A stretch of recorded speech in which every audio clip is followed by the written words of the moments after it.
You may have written the best book in the entire world, but if you price yourself too high or too low, people may not buy your book at all. So in this video, we're gonna break down how to determine the best price for your book so that you break even and earn royalties. So let's talk about it. Hi, my name is Charisma Antoinette, your new favorite children's book author and librarian. And this is The Author's Heartbeat, the place where writers go to find clarity, confidence, and community. Because no one should have to walk this author's journey by themselves. And in this video, we're gonna break down how to pick the best price for your book. Because it's important that you pick a price that is gonna work for you instead of against you. When thinking about the price of your book, it's not just thinking about how much money does your customer have to spend on you, because people have money for what they want. But you wanna make sure you're pricing yourself in a way that is competitive and in alignment with what's going on already in the publishing industry. Too often I see authors mispricing their books because either they are scared to charge what their book is actually worth, so they're pricing themselves too low, or they're pricing themselves too high because they're comparing themselves to best-selling authors in the highest price point available. Now, I'm not saying you can't do either one of those options of doing one of the cheaper options or one of the more expensive options. But what I am saying is being mindful of why you're doing that and how you're doing that, because you may just price yourself out of the game. So step number one to make sure that your book is in the right pricing is to know your framework for your manuscript. As you're writing your book, you need to determine early in the stage before you're going to print if your book is going to be an ebook, a paperback, or a hardback. Now, you may be thinking to yourself, Charisma, why does this matter? It matters because each of those formats incurs a different cost when it comes to printing. So for example, an ebook is the cheapest out of those three options because you're not physically printing anything. So most ebooks don't get over $13. They usually stay in a single digit range because there's no printing cost associated with it. However, when you're thinking about a paperback versus a hardcover book, those two have a similar structure, but different pricing because of how they are printed and the materials that they need to use. So typically a hardcover is going to be the more expensive of those options, whereas a paperback can still be very costly, but not as expensive as a hardcover book.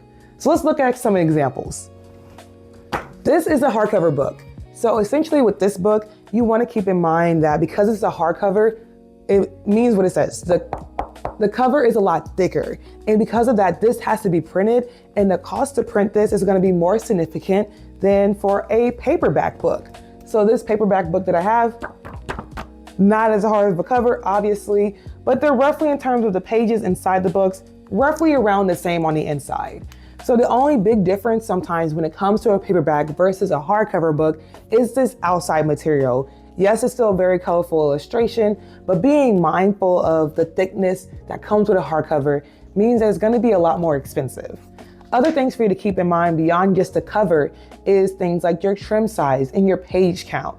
Those things are really crucial to keep in mind when it comes to determining your cost of a book, because say I'm writing a chapter book. A chapter book that is 50 pages or so is going to be cheaper than a chapter book that is about 300 pages. For the obvious reasons. There's less book inside of the cover, right? So if a book is about 50 pages, I wouldn't expect to spend about $20 on that. But if it is upwards of 300 and above, I probably would expect to pay a little bit more money. So keeping that in mind is really important, that the number of pages that you have in your book also can affect your prices as well. That's why it's so important for you to know the format of your book in terms of not just if it's going to be an ebook, a hardcover book, or a paperback book, but also your trim sizes and your page numbers as well. So trim sizes are more so in terms of the printer that you're going to use, because the bigger your book is, the more expensive it's likely to be. So going back to the example I had earlier of this book, it is a little bit slightly bigger than a traditional paperback book would be. Traditional paperback books are about 8.5 by 11. This one is a little bit wider than an 8.5 by 11. And because of that, the trim size is bigger, which means that it's going to be more expensive to print than a traditional size book.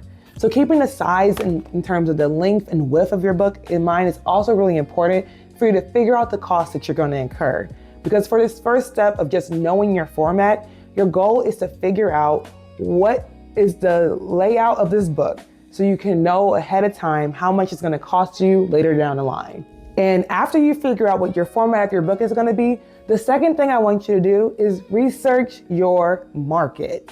Please, please, please, please, please. I feel like enough people do not research what is currently going on in the publishing world when they write a book. A lot of people just say, I want to write a book, and they write the book and they publish the book without understanding the market in terms of what they're entering into, knowing the typical language and the framework and the pricing structure that is in that genre that they're writing in. So I encourage you to not only know your format, but to do a little bit of research to figure out what is currently going on in the landscape in terms of if you're writing chapter books, picture books, workshop manuals, all those good things. So I encourage you to research the market to figure out what is typically going on. Whether you're writing a picture book, a chapter book, or a workbook or a journal, this step is really crucial across the board. So going to a website like Amazon or Barnes & Noble, which is my personal preference, to research the genre and to figure out what's going on is going to be really helpful. One thing I will encourage you to do is to write down the prices of the books that you're seeing that are similar to the ones that you're writing. But do not just write down the extreme options you see. Don't just write down the most expensive book you see, or don't just write down the cheapest book that you see. Get a wide spectrum of the prices that you're seeing available, so that way you can get a better idea of what people are willing to pay for the kind of book that you're writing right now. It's really important to be honest about that during the process and not just picking what's the best, but just seeing what's always available throughout the whole landscape of, say, horror books or picture books or how-to guides. This can be really crucial in helping you along the way. So the overall goal of this step is to find alignment. Where can you price your book at within that range? Now, when it comes to researching the market, I like to use Barnes & Noble as my framework to understand the landscape of pricing my book out, because it's a lot easier to navigate and it gives you a wide breadth of not just self-published books, but especially traditionally published books, so you can make sure you're pricing yourself in a competitive way that is in alignment with what's going on traditionally in the book publishing world. So again, I love using Barnes & Noble. Here is the main page. What I like to do, instead of clicking on any one of these tabs, I like to go to books, and then underneath where it says top subjects, I like to go down, not picking on any one of these specifically, but to click on see all subjects. I like to do that because not only does it allow me to see all the genres like it did before, like fiction and literature, nonfiction, but it also gives me some other places to look at, like teens and kids, which I think is really good in case you are specifically looking at how to price your book for kids if you're doing like more picture books or young adult literature. So I like having this additional way to filter information by ages instead of just strictly by genre as well. And then it also has other formats like we talked about before, with having audiobooks, large print, other ways for you to see different things, and of course our categories down here. So this is a good way for you to figure out if you are writing a book on something that is sports related or something that it's about parenting and family, going about it this way so you can navigate here, figure it out. If you're writing more of a mystery or a horror, to be able to see what is typically priced at for horror books. So of course you can see the best sellers, which are cool to look at. Be mindful that you're not looking at the ones that are like 50% off, because you know Barnes & Noble loves to run a deal, but looking at the typical books that are selling and just seeing what their prices are to help you get a good mindset around how much your book would be. And like we talked about before, be mindful of knowing your format, so that way you are analyzing the prices based off of what format your book will be. So for this one, they only have a hardcover and an audiobook example. So being able to see that the hardcover is $21 and the large print is $32. As of right now, the audiobook is $0. But you click on it and it's with the Barnes & Noble subscription. So in reality, it's $25 for an audiobook. So again, just a good way for you to get an idea by looking at what's available to determine what's the best price for you. I do want to give off an example of a picture book because I think it's really helpful to see that difference when it comes to the formatting of a book. And so we see here, like I Am Every Good Thing is a hardcover at $18.99 versus it as an ebook, which is $7.99. So again, it allows you to, even if you just want to start with the books that you have on your own bookshelves or the books that you love the most, instead of searching willy-nilly throughout a database, just picking out the books that you're familiar with to see what is the difference in this book if it was a hardcover versus an ebook versus a paperback, just to get that mindset as well. If you too want to make sure that your book is available in multiple formats, getting that idea about how other authors have decided on their price points for each one of those different formats as well, again, to make sure that you are in alignment with what other people are doing. The final step I want you to take when it comes to figuring out your price for your book is to understand the cost that you're going to incur when it comes to printing it. So after you've figured out the format of your book and you've done a little bit of research to figure out the price range that is typically used within your genre or for your age range for your book, I want you to understand what your break-even point is going to be, right? So after you've done that second step of researching the market, you should have a good idea of where you could price your book at. I want you to figure out that break-even. Essentially, I want you to understand the cost that it's going to take to bring your book from a screen on your computer to real life as something that you can tangibly hold in your hand. To get to that tangibly holding something in your hand, it is going to cost money. And so it's important for you to understand things like your formatting costs, your illustration costs, if that's relevant for your book, editing costs, but especially to understand the printing cost, because that is a crucial step that you need to get your book to go from being invisible to being visible to the entire world. And it's important that you know that cost before you jump to the printing stage, so that way you understand what you can afford to do or where you will aspire to be at when it comes to finally bringing your book to life. Now, you may be interested in publishing your book on Amazon KDP. One of the things I want to bring up is how Amazon takes a significant chunk of your money in terms of royalties when it comes to you uploading your book to their platform. So as of the recording of this video in 2026, Amazon is taking, for paperback books, between 50 to 60% of the royalties for your book. The reason why they're doing this is because when you think about it, when you're uploading your book to Amazon, they are the ones that are taking care of your printing, distribution, and the marketing of your book. So all you're doing is uploading it. They're doing all the heavy lifting to get your book to the customers who are going to be interested in it. As such, they are taking such a significant chunk of your money. So it's important to keep that in mind as well when you're considering the prices that you want for your book. Not to encourage you to price your book extremely high to offset that cost that Amazon is going to take from you, but to keep that in mind, to understand that although you may say your book is $15.99, because Amazon is taking so much money, you'll actually only be getting about $4 of that sale. So one of the things that I encourage people to do when it comes to Amazon KDP is to look at their printing costs and royalty calculator that they have on their website.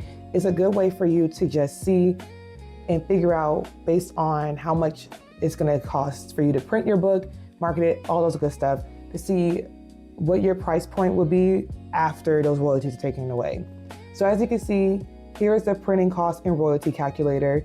You can dictate if it's going to be a paperback or a hardcover. As we established, hardcovers are going to be more expensive than paperbacks. And you can figure out the interior. So if you are doing a regular chapter book, then you will be black and white interior with white paper. You may want a cream paper. You may have premium interior or standard color. That's if your book may have images or graphs in it. Of course, these last two ones are, of course, for my picture book people, but these can also be for my workbooks or chapter books if you have images that are going along with your story. So keeping that in mind, because it does change the cost, because black and white printing versus color printing. So that's important to keep in mind. But for right now, for this video, we're just going to keep it black and white and keep it regular paper.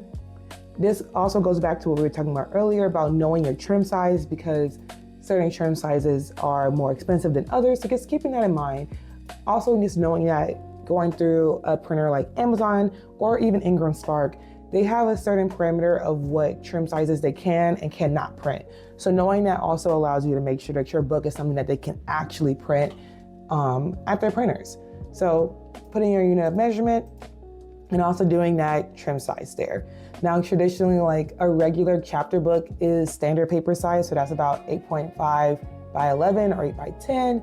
So we're going to choose 8.5 by 11. You want to market it through Amazon, but for my international people, here are the references for you to select from so you can see what it looks like in your relevant country, like the United Kingdom, as an example. And your page count, again, something good to know. The thicker a book is, in terms of more pages, the more expensive it will be.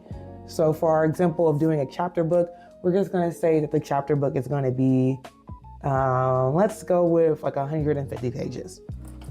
And I wanna price my chapter book because I've done my research, I've looked at Barnes & Noble, I've looked at my competitors' prices.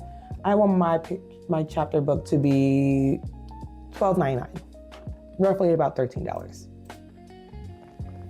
And just like that, it calculates it. And again, it showcases the differences in terms of locations, but I am doing this as an American citizen, so I'm just using a regular Amazon.